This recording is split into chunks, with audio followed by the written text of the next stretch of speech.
students, I saw certain videos about some educational consultancies recommending Philippines as a MBBS destination.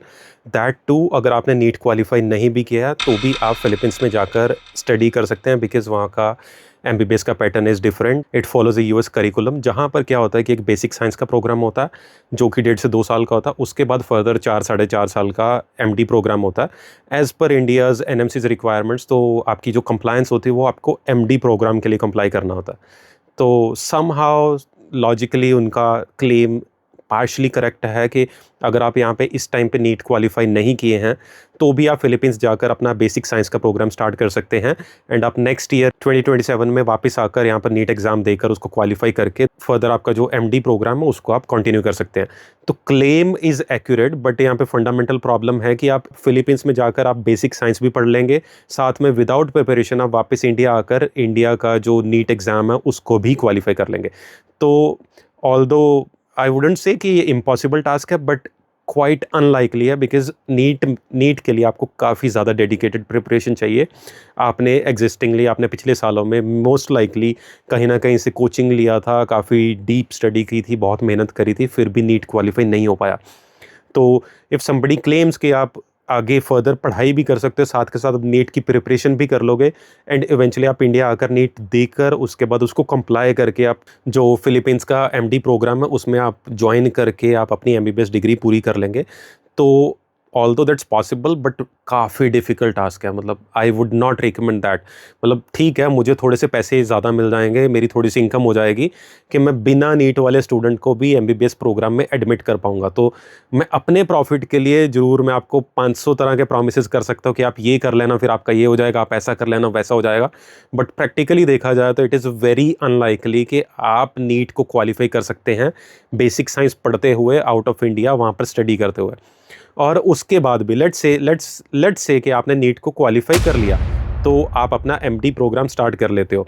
लेकिन यहाँ पर एक बहुत बड़ी कॉम्प्लिकेशन है जो those agencies are not even discussing. मतलब वो डिस्क्लोज ही नहीं कर रहे हैं. इनफैक्ट दे से कि आप जो भी NMC की हैं या फिर हमारी इंडियन एम्बेसी है फिलीपींस में या फिर जो उनकी चैड है जो रेगुलेटर अथॉरिटी है, आप उनकी गाइडलाइंस को पढ़ लीजिए, आप उनकी एडवाइजरीज को पढ़ लीजिए तो आपको पूरी कंप्लायंस मिल जाएगी.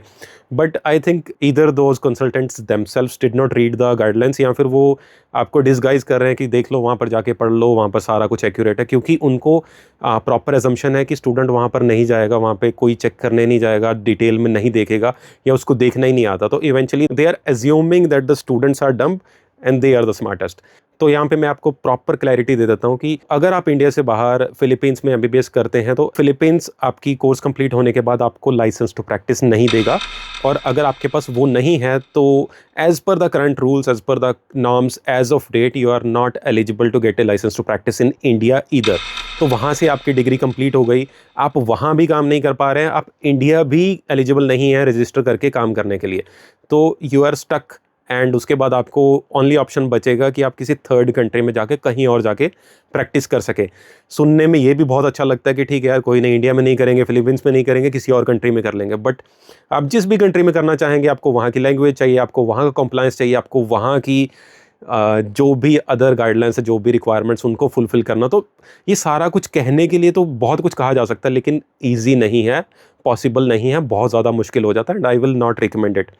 And if you are a consultant who's willing to debate this fact, तो इंडियन एम्बेसी इन मनीला, जो हमारी जो इंडियन दूतावास है मनीला में फिलीपींस में, तो उनकी वेबसाइट पर जो एडवाइजरी है इवन दैट आल्सो सेज कि फिलीपींस जो है वो लाइसेंस टू प्रैक्टिस इंडियंस को नहीं ग्रांट करता है, क्योंकि जो फिलीपींस की लेजिस्लेशन है, जो वहाँ का जो गवर्निंग अथॉरिटी है, जो उनका रूल्स है, जो स्ट्रक्चर है, वो कहता है कि हम उन कंट्रीज़ के नेशनल्स को लाइसेंस टू प्रैक्टिस दे देंगे जो हमारे फिलीपीन सिटीजन्स, जो फिलिपिनोज होते हैं, उनको लाइसेंस टू प्रैक्टिस दे देंगे.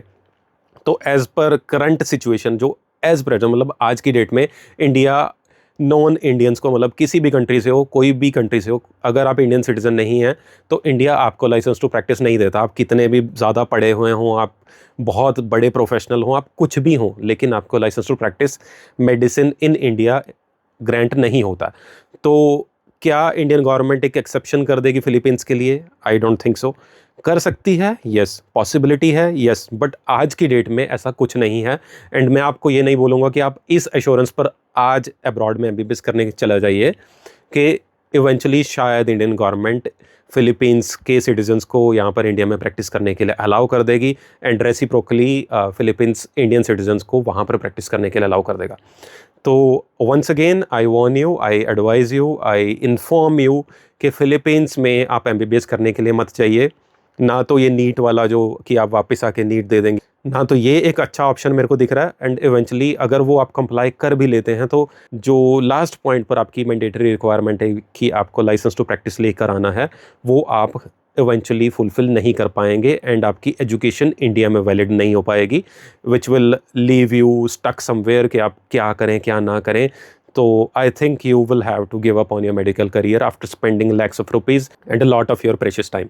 जो बेटर ऑप्शंस हैं आज की डेट पर जो इवेंचुअली आपको काफ़ी ज़्यादा अच्छी सिचुएशन में लेकर जा सकते हैं, I would recommend European countries and you can choose any European country. I am not recommending any specific destination कि आप यहाँ चले जाइए, आप वहाँ चले जाइए। If you need admissions in any European country, मैं कोई यूनिवर्सिटी कोई प्लेस कोई कंट्री कुछ नहीं रिकमेंड कर रहा हूँ, जिस भी कंट्री में इस टाइम पे admissions are open, we are ready to help you in getting admission to those universities, those colleges, those countries. अगर आप माइन्यूटली भी अगर आप थोड़ा सा भी ये सोच रहे हैं कि मैं फ़िलीपींस में जाकर स्टडी कर लूँगा विदाउट नीट या विद नीट, तो please listen to me carefully and if you still have any kind of doubts you can search on Google, and if you need any kind of assistance or guidance you can message us on our WhatsApp number right here.